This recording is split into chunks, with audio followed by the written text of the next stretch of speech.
Hello friends, study with mind के current affair session में आपका स्वागत है।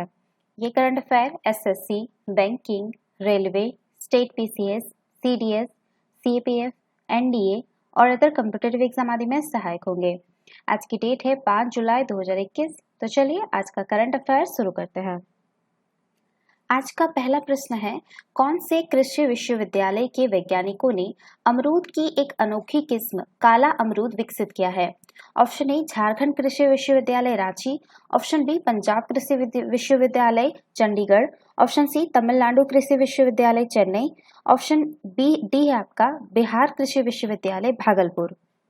देखिए, बिहार कृषि विश्वविद्यालय भागलपुर के वैज्ञानिकों ने अमरूद की एक अनोखी किस्म काला अमरूद विकसित किया है। वैज्ञानिकों के मुताबिक इसमें प्रचुर मात्रा में एंटीऑक्सीडेंट, खनिज, विटामिन पाया जाता है। अमरूद की इस अनोखी किस्म को 3 वर्षों से अधिक के अनुसंधान के बाद जो है विकसित किया गया है और इसके आकार, सुगंध व लंबे समय तक टिकाऊ रहने के लिए कुछ सुधार के बाद जल्द ही व्यावसायिक खेती के लिए प्रयोग किया जा सकेगा। वैज्ञानिक इस अमरूद की गुणवत्ता में और अधिक सुधार करने की कोशिश कर रहे हैं, जिससे यह कई गुना पोषण क्षमता प्राप्त कर सकेगा और इसके वाणिज्यिक उत्पादन एवं निर्यात की संभावना भी बढ़ेगी। वैज्ञानिकों का मानना है कि काले अमरूद की यह विशेष किस्म अगस्त के अंत या सितंबर की शुरुआत तक पूरी तरह से पक जाएगी। तो इसका जो सही आंसर होगा वो होगा ऑप्शन डी, बिहार कृषि विश्वविद्यालय भागलपुर। चलिए नेक्स्ट क्वेश्चन पे चलते हैं। दुनिया भर में क्रिप्टो करेंसी और उनके विकेंद्रीकरण एक्सचेंजों पर बढ़ती कार्रवाई के बीच कौन से देश ने दुनिया के सबसे बड़े क्रिप्टो एक्सचेंज बाइनेंस को प्रतिबंध कर दिया है? Option A Sri Lanka, option B England, option C Pakistan, option D United Kingdom. देखिए, दुनिया भर में क्रिप्टो करेंसी और उनके जो विकेंद्रीकृत एक्सचेंज है उस पर बढ़ती कार्रवाई के बीच यूनाइटेड किंगडम ने दुनिया के सबसे बड़े क्रिप्टो एक्सचेंज बाइनेंस को प्रतिबंध कर दिया है। बाइनेंस ट्रेडिंग वॉल्यूम के लिहाज से दुनिया का सबसे बड़ा क्रिप्टो एक्सचेंज है और यह जल्द ही ब्रिटेन में अपना स्वयं का digital accent market place launch करने की योजना बना रहा था। यूनाइटेड किंगडम क्रिप्टो उद्योग पर कठोर नीति अपनाने वाला एकमात्र देश नहीं है। बीते दिनों जो है आपका जापान की वित्तीय सेवा एजेंसी ने भी चेतावनी दी थी कि बाइनेंस देश में उसकी अनुमति के बिना काम कर रहा है। इस बीच चीन ने क्रिप्टो करेंसी में हेरफेर के प्रयासों को कम करने हेतु कई क्षेत्रों में क्रिप्टो माइनिंग का परिचालन बंद करने का आदेश दिया है। साथ ही चीन ने अपने बैंकों और भुगतान फर्मों से क्रिप्टो संबंधित सेवाओं की पेशकश नहीं करने का आग्रह किया है। तो इसका जो सही आंसर होगा वो होगा ऑप्शन डी, यूनाइटेड किंगडम। चलिए नेक्स्ट क्वेश्चन पे चलते हैं। हाल ही में कौन से मंत्रालय ने गंगा नदी घाटी के लिए एक ग्लेशियल लेक एटलस का विमोचन किया है? ऑप्शन ए जल शक्ति मंत्रालय, ऑप्शन बी पर्यावरण, वन एवं जलवायु परिवर्तन मंत्रालय, ऑप्शन सी गृह मंत्रालय, ऑप्शन डी वित्त मंत्रालय। देखिए, हाल ही में जल शक्ति मंत्रालय ने गंगा नदी घाटी के लिए एक ग्लेशियल लेक एटलस का विमोचन किया है। यह ग्लेशियल लेक एटलस गंगा नदी घाटी में मौजूद हिमनद झीलों पर आधारित है। यह एटलस जो है आपका 0.25 हेक्टेयर से अधिक जल प्रसार क्षेत्र वाले गंगा नदी बेसिन के लिए एक व्यापक एवं व्यवस्थित हिमनद झील डेटाबेस प्रदान करता है। यह एटलस क्षेत्रीय सीमा विस्तार और संकुचन में नियमित या आवधिक निगरानी, परिवर्तनों और नई झीलों के निर्माण के लिए प्रमाणिक डेटाबेस भी प्रदान करता है। एटलस का उपयोग ग्लेशियर पर जलवायु प्रभाव अध्ययन के लिए भी किया जा सकता है। ग्लेशियल लेक आउटबर्स्ट फ्लड के संभावित जोखिम का पता लगाने के लिए यह एटलस जो है काफी महत्वपूर्ण है। केंद्र और राज्य आपदा प्रबंधन प्राधिकरण आपदा न्यूनीकरण योजना और संबंधित कार्यवाही के लिए एटलस का उपयोग कर सकते हैं। तो इसका जो सही आंसर होगा वो होगा ऑप्शन ए, जल शक्ति मंत्रालय। चलिए नेक्स्ट क्वेश्चन पे चलते हैं। हाल ही में केंद्रीय थिंक टैंक नीति आयोग के मुख्य कार्यकारी अधिकारी अमिताभ कांत का कार्यकाल कितने साल के लिए बढ़ा दिया है? ऑप्शन ए 1 साल, ऑप्शन बी 2 साल, ऑप्शन सी 3 साल, ऑप्शन डी 4 साल। देखिए, केंद्रीय थिंक टैंक नीति आयोग के मुख्य कार्यकारी अधिकारी के रूप में वरिष्ठ नौकरशाह अमिताभ कांत के कार्यकाल को 1 वर्ष के लिए बढ़ा दिया गया है। केरल कैडर के आईएएस अधिकारी अमिताभ कांत ने सरकार की नई नीतिगत पहलों में महत्वपूर्ण भूमिका निभाई है। इसमें make in India, startup India, अतुल्य भारत आदि शामिल है तथा हाल ही में नीति आयोग की ईज ऑफ डूइंग बिजनेस पहल का नेतृत्व कर रहे हैं। भारत सरकार द्वारा एक नीतिगत थिंक टैंक के रूप में नीति आयोग की स्थापना जो है वो आपका 1 जनवरी 2015 को की गई थी। नीति आयोग बैंकों के विनिवेश और निजीकरण समेत सरकार की विभिन्न पहलों के लिए प्रारंभिक ढांचा तैयार कर नीति निर्माण में महत्वपूर्ण भूमिका निभा रहा है। नीति आयोग की जो अध्यक्षता है वो प्रधानमंत्री द्वारा की जाती है। तो इसका जो सही आंसर होगा वो होगा ऑप्शन ए, 1 साल। चलिए नेक्स्ट क्वेश्चन पे चलते हैं। हाल ही में किस भाषा के कवि डॉक्टर राजेंद्र किशोर पांडा को कुवेम्पू पुरस्कार 2020 के लिए चुना गया है? Option A Hindi, option B Urdu, option C Odia, option D Marathi. देखिए हाल ही में ओडिया कवि डॉक्टर राजेंद्र किशोर पांडा को कुवेम्पू पुरस्कार 2020 के लिए चुना गया है। वर्ष 1944 में पैदा हुए डॉक्टर राजेंद्र किशोर पांडा ओडिशा के एक प्रसिद्ध कवि एवं उपन्यासकार है। अब तक उनके कुल 16 कविता संग्रह और एक उपन्यास प्रकाशित हो चुके हैं। उन्हें वर्ष 2010 में गंगाधर राष्ट्रीय पुरस्कार और वर्ष 1985 में साहित्य अकादमी पुरस्कार से सम्मानित किया गया था। यह 20वीं सदी में दिवंगत कन्नड़ कवि कुवेम्पु की स्मृति में स्थापित एक राष्ट्रीय पुरस्कार है। यह पुरस्कार प्रतिवर्ष जो है आपका भारतीय संविधान द्वारा मान्यता प्राप्त किसी भी भाषा के साहित्य में महत्वपूर्ण योगदान देने वाले लेखक को दिया जाता है। इस पुरस्कार के तहत विजेताओं को जो है 5 लाख रुपए का नगद पुरस्कार तथा एक रजत पुरस्कार एवं एक प्रशस्ति पत्र प्रदान किया जाता है। तो इसका जो सही आंसर होगा वो होगा ऑप्शन सी, ओडिया। चलिए नेक्स्ट क्वेश्चन पे चलते हैं। हाल ही में भारतीय रेलवे ने कौन से रेलवे स्टेशन पर देश के first movable fresh water tunnel aquarium की स्थापना की है? Option A Kharagpur railway station, option B Kolkata railway station, option C Delhi railway station, option D है आपका बेंगलुरु रेलवे स्टेशन।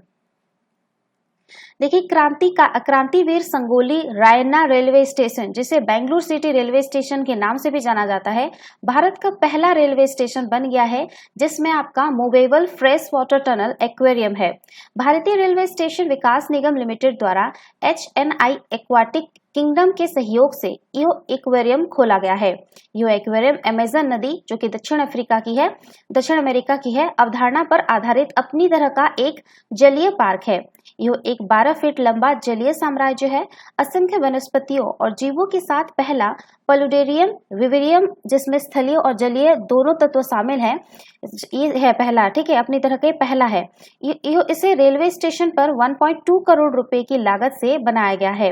इसका उद्देश्य भारतीय रेलवे के लिए राजस्व अर्जन में सुधार करना भी है। यह एक प्रकार से शिक्षाप्रद भी है जहां मछलियों के जीवन, आकार, साम्राज्य का अनुभव किया जा सकता है।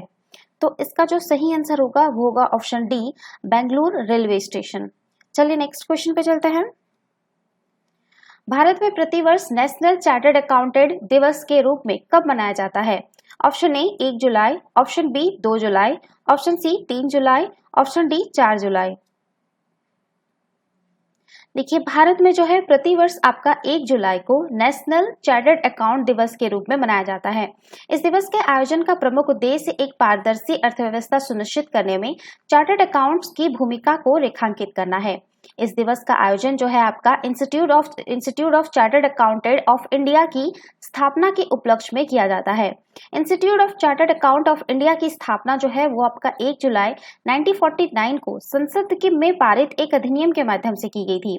ध्यातव्य है कि institute of chartered account of India Bharat में वित्तीय ऑडिट और लेखा पेशे के लिए एकमात्र लाइसेंसिंग और नियामक निकाय है। यह पेशे के रूप में चार्टर्ड अकाउंट के इतिहास को ब्रिटिश काल से खोजा जा सकता है।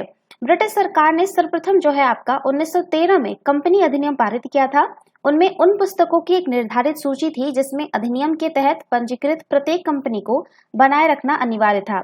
इसके अलावा अधिनियम में एक ऑडिटर की नियुक्ति का भी प्रावधान किया गया था, जिसके पास सभी पुस्तकों के निरीक्षण की शक्तियां थी। तो ये जो है आपका समझ सकते हैं कि ये 1930 से चला आ रहा है कंपनी अधिनियम से। लेकिन ठीक है, लेकिन अगर आप Indian institute of chartered account का बात करें तो वो आपका 1 जुलाई 1949 को ही आपका संसद में पारित हुआ था। ठीक है, तो इसका जो सही आंसर होगा वो होगा ऑप्शन ए 1 जुलाई। चलिए नेक्स्ट क्वेश्चन पे चलते हैं। 1 जुलाई 2021 को कौन से बैंक ने अपनी 66वीं वर्षगांठ मनाई? Option A Union Bank, option B Corporation Bank, option C State Bank of India, option D Bank of India. देखिए, देश के सबसे पुराने वाणिज्यिक bank State Bank of India यानी एसबीआई ने 1 जुलाई 2021 को अपनी जो है 66वीं वर्षगांठ मनाई। एसबीआई वर्तमान में भारत के सबसे बड़े बैंकों में से एक है। भारतीय स्टेट बैंक बहुराष्ट्रीय सार्वजनिक क्षेत्र बैंकिंग और वित्तीय सेवाएं प्रदान करने वाला सांविधिक निकाय है, जिसका मुख्यालय जो है वो आपका मुंबई में है। एसबीआई का इतिहास 18वीं शताब्दी के पहले दशक से शुरू होता है, जब बैंक ऑफ कोलकाता, जिसे बाद में बैंक ऑफ बंगाल का नाम दिया गया, को 2 जून 1806 को स्थापित किया गया था। बैंक ऑफ बंगाल 3 प्रेसिडेंसी बैंकों में से एक था। अन्य 2 थे बैंक ऑफ बॉम्बे, ठीक है, जो कि आपका 15 अप्रैल 1840 को स्थापित हुआ था, और आपका दूसरा था बैंक ऑफ मद्रास, जो कि 1 जुलाई 1843 को स्थापित हुआ था।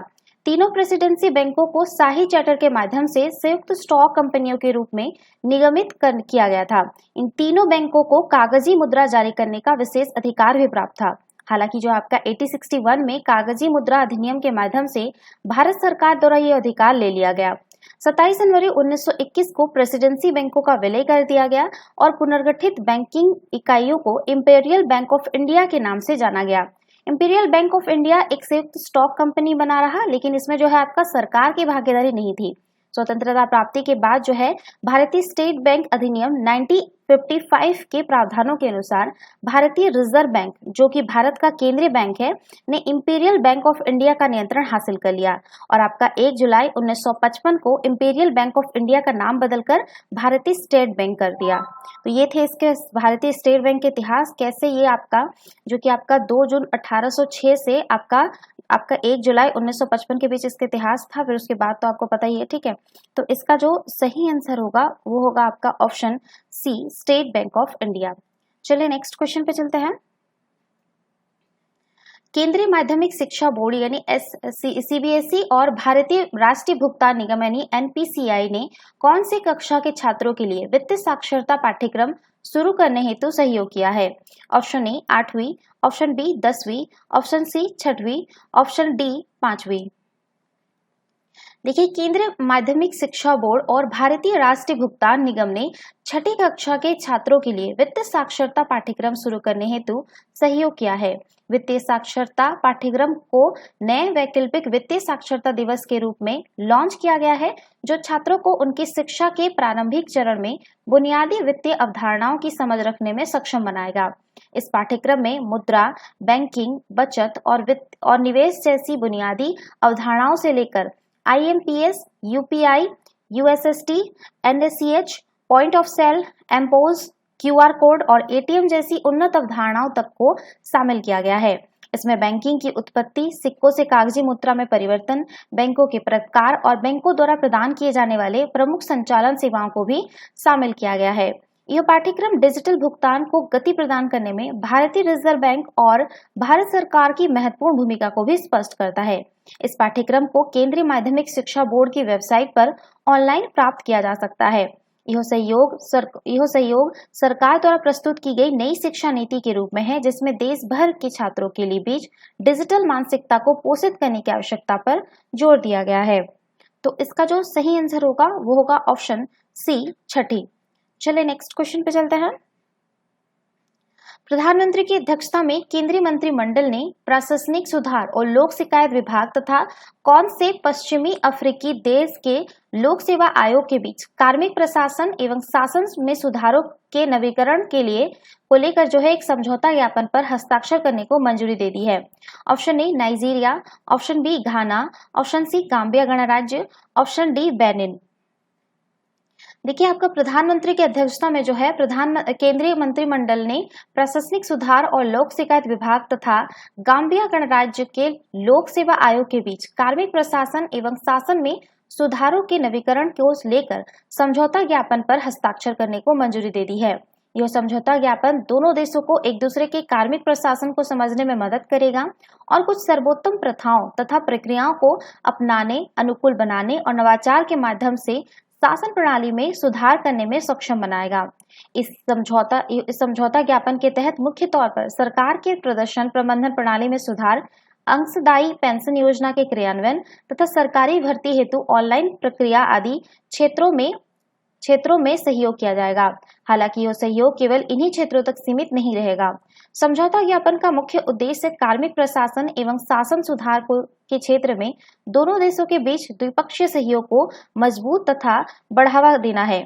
यह सहयोग एक कानूनी ढांचा प्रदान करेगा ताकि कार्मिक प्रशासन तथा शासन सुधार के क्षेत्र में प्रशासनिक अनुभवों को सीखने, साझा करने और आदान प्रदान पर शासन की मौजूदा प्रणाली में सुधार किया जा सके और जवाबदेही और पारदर्शिता की भावना को भी मजबूत किया जा सके। तो इसका जो सही आंसर होगा वो होगा आपका ऑप्शन सी, गाम्बिया गणराज्य। तो ये थे आज के करंट अफेयर। वीडियो पसंद आए तो लाइक, शेयर और कमेंट करना ना भूलें। साथ ही साथ चैनल को सब्सक्राइब करना ना भूलें। Thanks for watching. Have a nice day. Take care.